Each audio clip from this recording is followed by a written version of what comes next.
Bueno, chicos, buenos días. Voy a ampliar mi pantalla. Bueno, me presento. Yo soy Juan Ignacio Cotela, soy cardiólogo universitario, especialista en imágenes cardiovasculares. Y hoy les voy a hablar un poquitito de fisiología del ejercicio y su aplicación clínica cardiovascular. La idea un poco de la clase es darles un enfoque bastante práctico en algunas nociones importantes en cuanto a su aplicación en el día a día y en la toma de decisiones y sobre todo en la interpretación, ciertos parámetros que van a ser útiles a medida que ustedes vayan formándose y empezando a practicar en la medicina. Para empezar, me parece importante que siempre tengamos en mente que la actividad física siempre es una recomendación independientemente de la edad, independientemente del sexo, que todas las sociedades y todas las recomendaciones científicas consensúan y están de acuerdo de que en todos estas etapas de la vida, la actividad física debería estar recomendada por los efectos que tiene beneficiosos tanto a nivel inmediato como a largo plazo. No solamente eso, sino que las consecuencias anuales, estos son datos extraídos del CDC, del Centro de Investigaciones y Enfermedades de Estados Unidos, el costo que tiene para el sistema las enfermedades que podrían haber sido potencialmente prevenibles por si los adultos en cuestión en esta estadística hubiesen realizado más actividad física, no son menores y que también impactan en este sentido a los sistemas de salud de todo el mundo. Entonces, cuando ustedes se pongan a leer y ustedes empiecen a ahondar en este tema, van a ver, como les dije al principio, que todas las recomendaciones, todas las guías y las sociedades a nivel mundial recomiendan la realización de actividad física, pero van a empezar a encontrarse con ciertos términos respecto a la actividad física como intensidad aeróbica o anaeróbica, con qué frecuencia, tipo, duración, cuestiones más de planificación que no vienen al caso y no vamos a ahondar porque una es algo más patrimonio de los preparadores físicos que de los médicos, pero cuestiones muy relacionadas a ciertas características técnicas de la actividad física que a veces no son del todo comprendidas y muchas veces mal aplicadas o mal recomendadas a los pacientes, que es lo más grave. En términos generales, las recomendaciones que al menos se realicen 150 minutos de actividad física de moderada intensidad aeróbica a la semana, esto es para adultos sanos, y al menos 2 días a la semana de actividades relacionadas con fortalecimiento y fuerza muscular. No vamos a entrar en detalles respecto a eso porque no es el objetivo de la clase, pero sí me parece y quiero que nos enfoquemos fundamentalmente en las características de la intensidad, porque son las que nosotros a los fines prácticos evaluamos y tenemos en cuenta a la hora de realizar tests y a la hora de evaluar, digamos, la performance o el endurance de los pacientes que nosotros tratamos en nuestra práctica diaria. El endurance es la capacidad que tiene un paciente o un individuo de realizar una determinada actividad física, una determinada intensidad, y está resaltado justamente por lo que les decía, porque es el parámetro que nosotros más vamos a utilizar y más necesitamos comprender para nuestra práctica diaria. ¿Cómo medimos esta capacidad? Ya vamos a ahondar a lo largo de la charla, pero fundamentalmente a través de ciertos parámetros, como por ejemplo el consumo de oxígeno o VO2 max, la frecuencia cardíaca máxima o la frecuencia cardíaca de reserva, que es fundamentalmente la diferencia entre la frecuencia cardíaca máxima y la frecuencia cardíaca en reposo. De vuelta, otras características del ejercicio, esto es extraído de las guías de recomendaciones de cardiología del deporte de la Sociedad Europea del 2020, y un poco lo que les decía en las diapositivas anteriores, fíjense cómo hay un montón de cuestiones que caracterizan a la actividad física y que digamos, el mensaje de toda esta pequeña introducción que yo quiero que ustedes tengan es que no toda actividad física es lo mismo. Cuando nosotros hablamos de actividad física y cuando ustedes empiecen a interactuar con familiares, con amigos, con pacientes en su práctica, es algo que tienen que tener en cuenta porque no es lo mismo estudiar o recomendar o tener precaución con un paciente que lo que quiere hacer es bailar o que quiere hacer ping pong, como tenis de mesa, o un paciente que quiere realmente hacer remo o quiere hacer un pentatlón, un triatlón, un biatlón que están tan de moda ahora. Entonces, es importante que ustedes aprendan a discriminar y a categorizar la actividad física fundamentalmente desde el punto de vista de la intensidad, porque es lo que a los fines cardiovasculares y evaluación cardiovascular es de mayor relevancia. Y de vuelta, para no ser muy repetitivos, lo que nosotros utilizamos en la práctica diaria es básicamente el consumo de oxígeno y la frecuencia cardíaca máxima, que son los más utilizados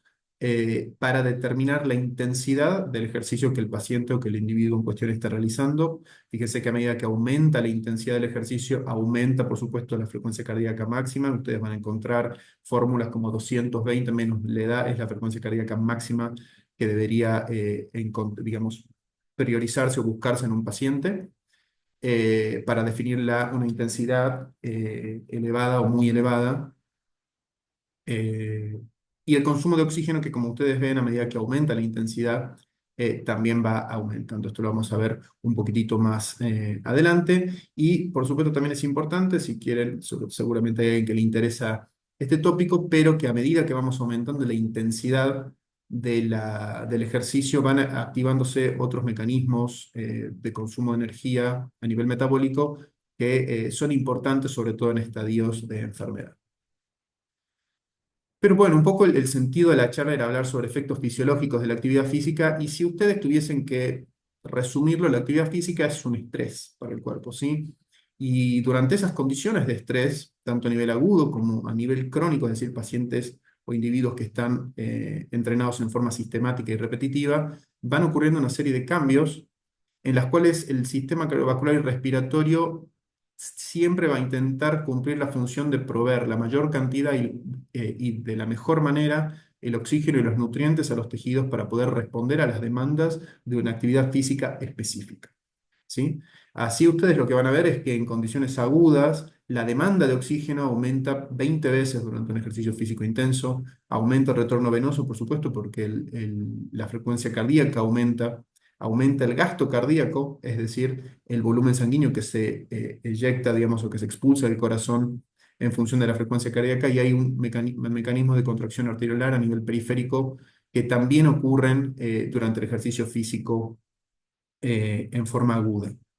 A nivel crónico hay una serie de adaptaciones a nivel cardiovascular, fundamentalmente a nivel cardíaco, con aumento de la masa muscular y ciertas cuestiones de remodelado que no vienen al caso y que son un poco específicas, pero que, como vamos a ver un poquito más adelante, no todos los efectos del ejercicio crónico, sobre todo, digamos, en ciertos volúmenes y en ciertas intensidades, no todos los efectos son beneficiosos para el sistema cardiovascular. Dentro de lo que son mecanismos adaptativos a nivel crónico, con la exposición crónica a la actividad física, ustedes tienen un aumento de la actividad del sistema nervioso autónomo simpático y eso va a generar una serie de respuestas no solamente a nivel muscular y a nivel cardiovascular, sino también mecanismos de adaptación mitocondrial, mecanismos de adaptación de respuesta celular con activaciones de sistemas de proteasomas y ubiquitinas, que son sistemas de degradación proteica. Tiene efectos antifibróticos, los cuales son muy importantes también, eh, y efectos como lo que les decía en el remodelado cardíaco, estimulando la hipertrofia muscular y la proliferación celular. Los mecanismos de adaptación vascular son muy importantes ya que facilitan la angiogénesis y la creación de nuevos vasos sanguíneos a nivel coronario y a nivel muscular. Y un poco lo que les decía también, hay adaptaciones a nivel vascular que son realmente muy importantes, sobre todo cuando ustedes empiezan a ver en otras materias de la carrera lo que es enfermedad aterosclerótica y enfermedad vascular. Pero bueno, un poco esta breve introducción es para saltar a lo que me parece más importante en esta etapa de su carrera, es traten de diferenciar todas dentro de lo que es actividad física y pacientes, esa manzana roja que a ustedes les prende una alarma y les llama la atención. Y un poco lo que les decía antes es que no todos los efectos del ejercicio físico son realmente beneficiosos o son realmente los que uno espera o cree que van a generarle un beneficio a su paciente. Esto es simplemente un gráfico aquí a la izquierda. Lo que ustedes pueden ver aquí, estas cuatro columnas representan el riesgo que tienen estos cuatro grupos, riesgo de infarto asociado con ejercicio físico intenso en función a la frecuencia habitual de ejercicio. Lo que esto les está diciendo es que ustedes, el riesgo relativo de infarto es mucho mayor en aquellos pacientes que realizan habitualmente poca actividad física intensa. Es decir, que a medida que nosotros aumentamos nuestra exposición a actividad física intensa, definida en este caso como mayor o igual a 6 METs, que son equivalentes de oxígeno, que vamos a ver un poquito más adelante, mi riesgo de tener un infarto es menor. Sin embargo, este gráfico a su derecha, lo van a ver en repetidas diapositivas a lo largo de la charla, vuelvo al concepto de que el ejercicio es una situación de estrés para el sistema cardiovascular. Y esa actividad física intensa, que en el largo plazo puede ser muy beneficiosa, ya que disminuye el riesgo de infarto y el riesgo de eventos cardiovasculares por todos los mecanismos adaptativos que mencionamos brevemente en las diapositivas anteriores, durante la exposición aguda al ejercicio físico, es decir, durante una sesión específica de ejercicio físico intenso, hay una serie de mecanismos como activación del sistema simpático, liberación de catecolaminas, que lo que van a generar es un aumento de lo que sería el tono simpático y un aumento del consumo de oxígeno a nivel cardíaco. Eso, si bien en la mayoría de los pacientes que probablemente uno realiza los test precompetitivos es poco probable que tenga un efecto deleterio, existe ese grupo de pacientes, y vuelvo a la manzana roja que les mostré antes, en los cuales estos mecanismos de estrés agudos realmente nos pueden generar disminución de la perfusión coronaria, aumento de la necesidad de oxígeno que por la presencia de enfermedad aterosclerótica u otros factores nuestro sistema cardiovascular no puede proveer el oxígeno necesario, y en desencadenamiento de eventos como la presencia de isquemia, irritabilidad miocárdica, actividad ventricular ectópica e incluso infarto. Entonces, es importante, chicos, que ustedes sepan diferenciar una sesión aguda, es decir, el objetivo y el efecto que tiene el ejercicio en el momento agudo de una sesión en particular, y el evento acumulativo que tiene la exposición. Y que no es lo mismo este ejercicio intenso en un paciente añoso de 65 años con enfermedad coronaria que en un chico como ustedes que puede tener 20 o 30 años. Vamos a ahondar un poquito más de eso. Un poco lo que les decía acá, importante tener en cuenta el balance de oxígeno que tiene que haber a nivel miocárdico, sobre todo en situaciones como el ejercicio físico donde aumenta la demanda de oxígeno, aumenta la tensión parietal por aumento de la frecuencia cardíaca y aumento de inotropismo cardíaco en este contexto de estrés y de activación simpática, que en ciertos pacientes, como estos que tienen aquí a su derecha, diabéticos, con sobrepeso, con dislipemia, historia familiar, hipertensos, tabaquistas o todo junto, como habitualmente van a encontrar en su práctica diaria, realmente tenemos que tener cuidado a la hora de sobreestimar los efectos beneficiosos de sesiones agudas de actividad intensa, y entender realmente de que el riesgo hay que estimarlo y hay que cuantificarlo. Simplemente otra diapositiva para que no ser repetitivos. En pacientes que tienen aterosclerosis coronaria y que tienen depósitos de colesterol a nivel del endotelio de las arterias coronarias, disminuye el caudal de sangre, digamos, que circula a través de estas arterias, y ante el aumento de la demanda y el aumento de la contracción y el aumento del volumen minuto y de la frecuencia cardíaca durante una sesión de ejercicio, pueden dejar en evidencia la presencia de digamos, de una estenosis coronaria que en situación de reposo es absolutamente asintomática. ¿Y por qué es esto importante? Esto es una diapositiva que tenía preparada de otra charla, pero me pareció importante e interesante compartirles. Esto es un estudio que le hicieron a 25.000 pacientes en Suecia. Y lo que querían ver era qué tan frecuente es que las personas sin ningún síntoma, sin historia previa de enfermedad coronaria, tengan aterosclerosis, es decir, tengan placa en sus coronarias sin tener ningún síntoma. 25.000 pacientes de entre 50 y 65 años, que es la población más vulnerable a la hora de realizar actividad física, y que muchas veces uno ve en el gimnasio o ve, digamos, en el día a día, gente de esta franja etaria que está realizando actividad física realmente muy intensa, y yo particularmente me pregunto si realmente tendrán una evaluación precompetitiva como corresponde. Y lo que vieron en este grupo, les repito, 25.000 personas que no tienen historia previa de enfermedad coronaria, que el 42% de estas personas, es decir, prácticamente la mitad, tenían algún grado de enfermedad aterosclerótica subclínica, es decir, que no da síntomas. En más del 10% de estas personas, es decir, alrededor de 3.000 pacientes, tenían aterosclerosis extensa, es decir, que involucraba al menos 4 segmentos del árbol coronario, y la enfermedad esta era obstructiva, es decir, que generaba una obstrucción significativa y potencialmente grave, mortal, o que puede generar síntomas en alrededor del 5% de estos pacientes. ¿Por qué les quiero decir esto? Y bueno, porque si ustedes comparan la prevalencia de obesidad entre Suecia y Argentina, y bueno, prácticamente desde el año 2018 tenemos el doble de población obesa adulta que los suecos, y esta es una tendencia que va a continuar según estimaciones del Atlas de Obesidad del año 2023. Y esto simplemente se los comparto para que ustedes tengan esto en la cabeza presente cuando empiecen a practicar y empiecen a lidiar con este grupo de gente, con pacientes obesos que van a ser cada vez más frecuentes y les pregunten, doctor, ¿puedo realizar actividad física de esta intensidad? ¿Qué recomendación me da usted? Y recuerden por lo menos algunos conceptos de los que estamos charlando hoy acá. Y bueno, salto al segundo punto que me parece importante. Primero vimos que no toda actividad física es lo mismo, sobre todo a nivel de la intensidad. No nos vamos a meter en lesiones musculares porque realmente no es lo que yo hago y no es lo que sé, pero sí, recuerden, no toda actividad física es lo mismo desde lo que corresponde a la intensidad de la actividad física y la demanda que esto significa a nivel cardiovascular. Y del mismo modo, no todos los pacientes son lo mismo. Fíjense ustedes acá, este es un estudio que analizó alrededor de casi 1.000 pacientes y los divide en menos de 35 años y más de 35 años. Ese es un punto de corte que se hace en las recomendaciones a nivel mundial, separando población más joven de, si se quiere, un poco menos joven. Es algo arbitrario, pero lo que es interesante es que si ustedes ven acá, la incidencia de muerte súbita aumenta, por supuesto, con la edad, pero lo que es interesante es que las causas de muerte súbita son diferentes dependiendo de la edad. Y por esto lo que quiero transmitirles es que no todos los pacientes son lo mismo, porque si ustedes tienen paciente joven, tienen mucha más prevalencia, tienen 4 veces más incidencia, perdón, de muerte súbita que en pacientes mayores a 35 años,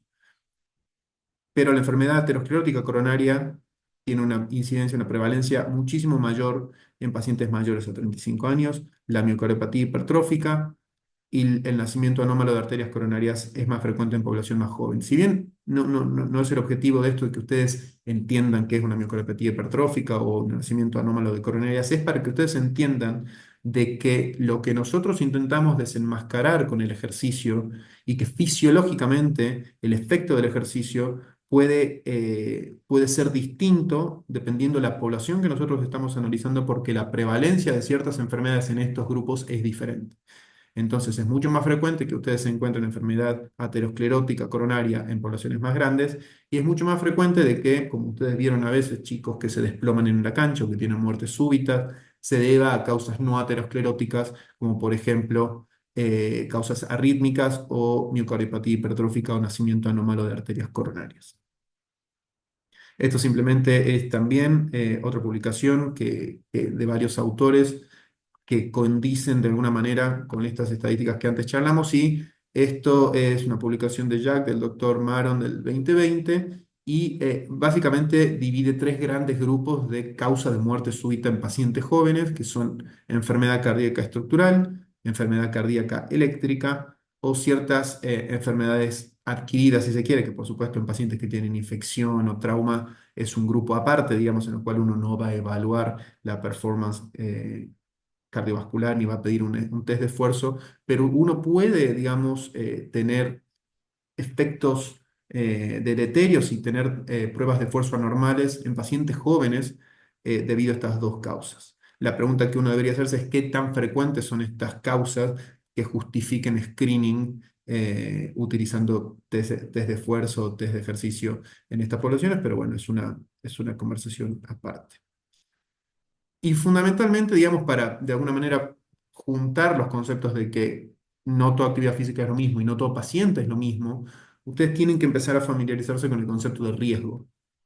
Y el riesgo es la probabilidad de que algo ocurra, ¿sí? Entonces, ustedes cuando les hablen de riesgo, ¿es riesgo de qué? Esto es riesgo cardiovascular, riesgo de que un paciente presente un evento cardiovascular, fundamentalmente infarto, muerte súbita o muerte. Y el riesgo de que eso se presente depende de la intensidad, del tipo de actividad, que por supuesto va relacionado con la intensidad, y de las características propias del paciente. Entonces, a una misma actividad, supongamos correr o jugar al fútbol o hacer CrossFit, lo que fuese, la misma actividad es absolutamente distinta para un paciente que ya tiene enfermedad cardiovascular documentada, que tiene diabetes con daño de órgano blanco, que tiene enfermedad renal crónica o que tiene factores familiares o antecedentes familiares con enfermedad cardiovascular. Entonces, ese es un paciente que a priori ya es alguien de muy alto riesgo y a medida que ustedes van teniendo pacientes con menor riesgo, por supuesto que esa misma intensidad representa un riesgo menor para el paciente en términos cardiovasculares. Y saltamos directamente probablemente la última parte de la charla, que es la evaluación médica precompetitiva. Entonces, quiero que si yo pudiese decirles qué quiero que se lleven de esta charla es qué buscan o cuál es el objetivo de la actividad física en términos de que mejora los resultados y los eventos a nivel cardiovascular, pero cuál es el objetivo que yo persigo cuando le pido a una persona un test de esfuerzo y por qué ese test de esfuerzo me genera los resultados que estoy viendo en el caso de que sean positivos para enfermedad. Entonces, un poquito, esto es resumiendo, que realizar actividad física aún disminuye la probabilidad de que nosotros tengamos infarto y muerte súbita, y si bien el riesgo de que estas actividades se presenten durante el esfuerzo, a medida que aumenta el riesgo de la población que nosotros estamos tratando, la probabilidad de que el ejercicio genere un evento cardiovascular es mayor y uno no debería subestimar esto. Sobre todo después de que vimos que la prevalencia de enfermedad coronaria subclínica es realmente tan alta. Eh, ¿Y por qué es esto importante, chicos? Porque tienen que tener en cuenta ustedes que lo que nosotros queremos hacer es evitar la muerte súbita. La fisiología del ejercicio aplicada clínicamente, que es el título de la charla, tiene un objetivo que me parece que es lo que uno debería perseguir y entender como médico, es que uno cuando recomienda actividad física tiene que entender que el paciente va a estar expuesto a un estrés y si yo voy a exponer al paciente a un potencial riesgo, tengo que realmente estar muy seguro de que ese riesgo no es mayor que el beneficio. Porque si un paciente tiene muerte súbita, la tasa de supervivencia global, sobre todo si esto pasa en entornos extrahospitalarios, es realmente muy baja y menor al 10%, asumiendo incluso de que los lugares donde los eventos ocurren tengan desfibriladores automáticos, pero bueno, eso es otra conversación. Con lo cual la prevención es una herramienta fundamental y es lo que nosotros podemos y debemos hacer como médicos. Y en ese sentido entra la evaluación médica preparticipativa o precompetitiva que es tan frecuente en el día a día. Y lo que uno busca realmente cuando realiza estas evaluaciones precompetitivas es qué marcadores o qué indicadores encuentro yo en las pruebas que realizo de que ese paciente puede tener un riesgo aumentado de muerte súbita. No vamos a entrar en detalle porque esto es realmente muy, muy técnico, muy avanzado, pero existen distintas herramientas desde el electrocardiograma, desde el ecodoppler, la resonancia y algo tan sencillo como una anamnesis para interrogar historia familiar que nos permiten a nosotros estratificar y categorizar el riesgo que tiene este paciente de presentar un evento asociado a la presencia de actividad física por todos los efectos fisiológicos que genera la actividad física, sobre todo en una sesión aguda, que es lo que ya vimos. Entonces, cuando ustedes venga alguien a preguntarle, doctor, me necesito hacer un acto físico, necesito que me haga la evaluación precompetitiva, ustedes deberían preguntarse estas cosas, ¿quién es el paciente que tengo enfrente? ¿Por qué le voy a pedir lo que le voy a pedir y para qué? Es decir, ¿qué es lo que yo estoy intentando encontrar o descartar a través de las pruebas que voy a realizar? Entonces, un poquitito es lo que ya les acabo de decir. ¿Para qué? ¿Cuáles son los objetivos de la evaluación preparticipativa o precompetitiva? Es prevenir la muerte súbita y el infarto, prevenir lesiones, prevenir exacerbaciones de enfermedades preexistentes, como puede ser un asma o como puede ser un paciente que tenga insuficiencia cardíaca.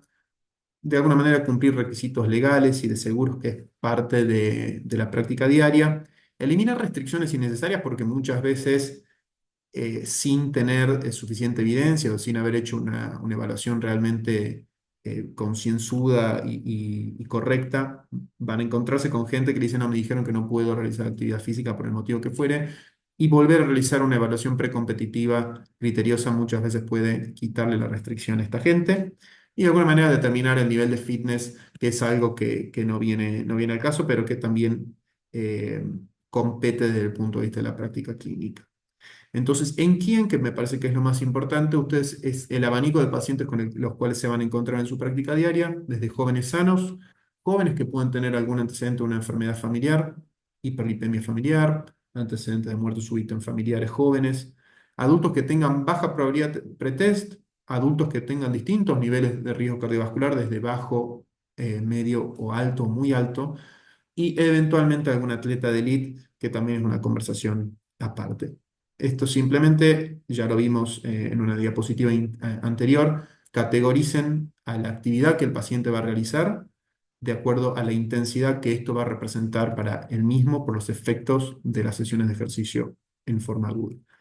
Fíjense ustedes, estas son recomendaciones del año 2020 de la Sociedad Europea de Cardiología. Individuos mayores a 35 años, si tiene bajo riesgo cardiovascular, que esto hay scores y escalas que se utilizan, si es menor al 5% realmente no requiere absolutamente nada, porque el riesgo de tener un evento cardiovascular asociado a ejercicio es tan bajo que no se justifica la realización de pruebas adicionales.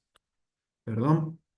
A medida de que el riesgo cardiovascular aumenta o se agregan otros factores como diabetes, hipertensión o sedentarismo, uno se pregunta cuál es la intensidad de la actividad física que quieres realizar. Si quieres realizar una actividad física de baja intensidad o de intensidad intermedia, la realidad es que no recomiendan mayores investigaciones, pero a medida que aumenta la intensidad, fíjense, lo que les decía es pacientes con alto riesgo que quieren realizar actividades de alta intensidad o muy alta intensidad, realmente tenemos que realizar algún tipo de prueba que nos descarte o nos confirme la presencia de enfermedad aterosclerótica. Pacientes mayores de 35 años. ¿Qué preguntamos en el interrogatorio? ¿Cuáles son cuál es la información que nosotros podemos sacar que nos va a ayudar a tomar decisiones? Es antecedentes personales. ¿Te duele el pecho cuando haces esfuerzo? ¿Tuviste síncope o te desmayaste en algún momento realizando actividad física? ¿Sentís que te falta el aire en forma desmedida cuando realizás actividad física? Auscultar, revisar al paciente que no tenga ningún soplo que nos llame la atención y que requiera algún tipo de investigación posterior. Los antecedentes familiares son realmente importantes, fundamentalmente en pacientes jóvenes. ¿Tenés algún hermano, familiar, primo, padre que haya tenido muerte a una edad joven, muerte súbita o enfermedad cardíaca? Porque eso realmente nos va a encender las alarmas de que ese paciente puede estar expuesto a un riesgo que todavía no ha manifestado clínicamente y que nosotros podemos de alguna manera desenmascarar con ciertas pruebas. Y por supuesto el examen físico, el examen de los pulsos femorales, la ocultación de soplos y ciertos estigmas de algunas enfermedades en particular como el síndrome de Marfan, pero que no vienen al caso. Simplemente es que ya desde la anamnesis y desde el examen físico uno empieza a categorizar el paciente que tiene enfrente. Salto al electrocardiograma, que probablemente es la herramienta que,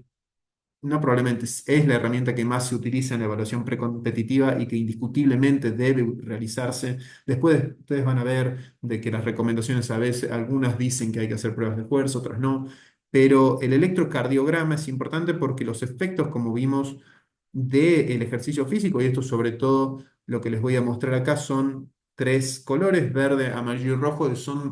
que hacen referencia a cambios electrocardiográficos que genera el ejercicio en personas que se entrenan, fundamentalmente atletas, pero con distintos niveles de entrenamiento. Es decir, el electrocardiograma de una persona que entrena puede no ser del todo normal y eso no quiere decir que uno tenga que tomar alguna medida al respecto, sino que simplemente son mecanismos adaptativos a nivel eléctrico o electromecánico del corazón a la exposición crónica al esfuerzo físico. Entonces ustedes se pueden encontrar bradicardia sinusal o ciertos ritmos auriculares ectópicos que responden a un aumento del tono vagal por la exposición. De alguna manera, para simplificarlo, es el cuerpo se acostumbra tanto a trabajar a frecuencias cardíacas altas por el entrenamiento repetido que cuando está en reposo la frecuencia cardíaca es realmente mucho menor ya que no necesita aumentar la frecuencia cardíaca para suplir una demanda de oxígeno en reposo. Pueden encontrar ciertos signos de hipertrofia ventricular en el electro, como cambios, digamos, aumento de los criterios de voltaje, como el criterio de Sokolov, o cambios en la repolarización de la onda T. Eh, y cierto un patrón de repolarización precoz que puede o no estar relacionado con la actividad física o ciertas inversiones y trastornos de repolarización que no necesariamente tienen un significado patológico. Es decir, hay cuestiones que ustedes se van a encontrar en el electro de pacientes deportistas que son anormales pero que no requieren mayor investigación. A medida que encuentran cositas como bloqueos de rama derecha, izquierda, desviaciones del eje o signos de agrandamiento cavitario, fundamentalmente agrandamiento auricular, uno podría empezar a pensar de que quizás ese ejercicio físico está generando algún tipo de trastorno causado por el entrenamiento excesivo, que es algo que está descrito como el corazón de atleta, y ya cuando uno encuentra ciertas manifestaciones como inversiones anormales de la onda T mayores a 1 milímetro, síndromes de QT largo, signos electrocardiográficos de isquemia o hipertrofia o miocardiopatía hipertrófica, síndromes de preexcitación, bloqueos auriculoventriculares de alto grado, ondas Q que nos estén hablando de necrosis miocárdica o taquiarritmias auriculares, son todas cuestiones que independientemente ya del ejercicio o no, son muy anormales y uno debería realmente prestarle atención y de alguna manera no contraindicar la actividad física, pero sí realizar investigaciones adicionales antes de permitirle al paciente realizar actividad física libremente. Y una de las pruebas que uno no es que realiza en forma habitual, pero sí me parece que dejan en manifiesto los efectos fisiológicos del ejercicio en forma más clara y contundente son las pruebas de esfuerzo, que sí es algo muy habitual, pero el consumo de oxígeno es algo un poco más complejo y no necesariamente algo de todos los días. Pero básicamente lo que uno busca acá, este gráfico de vuelta ya lo vimos y se los vuelvo a poner porque lo que queremos ver es cómo se adapta y cómo reacciona ese cuerpo y ese individuo a una situación de estrés en la cual la demanda de oxígeno aumente y yo tenga que de alguna manera buscar la interacción o ver cómo responde no solamente el sistema cardiovascular, sino también el respiratorio y el muscular para responder frente a este estrés y para llevar el oxígeno y los nutrientes que los tejidos necesitan en esa circunstancia en particular. El consumo de oxígeno, que es lo que uno evalúa, digamos, con las pruebas de VO2 máximo, es el estado en el cual la capacidad del cuerpo para utilizar oxígeno en los procesos que está llevando a cabo alcanza su pico máximo. Es decir, es el valor más alto de que los tejidos están consumiendo oxígeno durante la actividad física.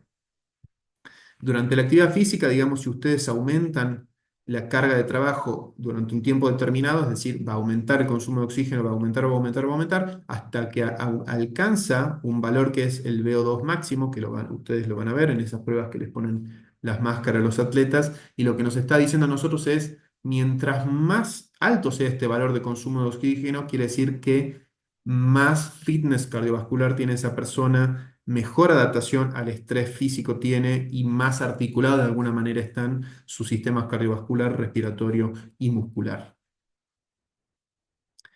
¿Cómo medimos el consumo de oxígeno? Bueno, el consumo de oxígeno se lo puede medir como consumo de como mililitros de oxígeno por minuto, pero en la práctica clínica generalmente se lo utilizan mililitros por minuto por kilogramo de peso corporal. Ustedes es mucho más en las prácticas de las pruebas de esfuerzo, como las ergometrías, sin necesariamente evaluar el consumo de oxígeno. Uno utiliza una unidad que llaman METs, que son equivalentes de metabólicos de oxígeno, que es básicamente un MET equivale a 3,5 mililitros minutos de consumo de oxígeno y nos da alguna estimación dependiendo de la intensidad del ejercicio físico que el paciente alcanza durante la prueba es una estimación de cuánto consumo de oxígeno está realizando. Un poquito volviendo a esto, ¿qué consideramos actividad física intensa? Si se acuerdan el gráfico ese donde veían las cuatro barras que nos relacionaban la incidencia de infarto con la frecuencia de realización de actividad física intensa, 6 METs es generalmente el punto de corte que se le da a la actividad física intensa, que equivale aproximadamente a un VO2 de 21 mililitros kilo minuto. En términos prácticos es más o menos el consumo energético de trotar a un ritmo bueno, pero vuelvo digamos, al concepto clave de la clase que 6 METs puede ser nada para alguien que es un triatleta o puede ser terriblemente demandante y agotador para un paciente de 60 años que no realiza ninguna actividad física y eso es, como la mayoría de los pacientes, por lo menos que en mi práctica veo. Esto es simplemente una cuestión técnica, digamos, cuando uno realiza estas pruebas de esfuerzo, las variables que intervienen en la producción de potencia en la plataforma ergométrica, ya sea una cinta, ya sea una bicicleta,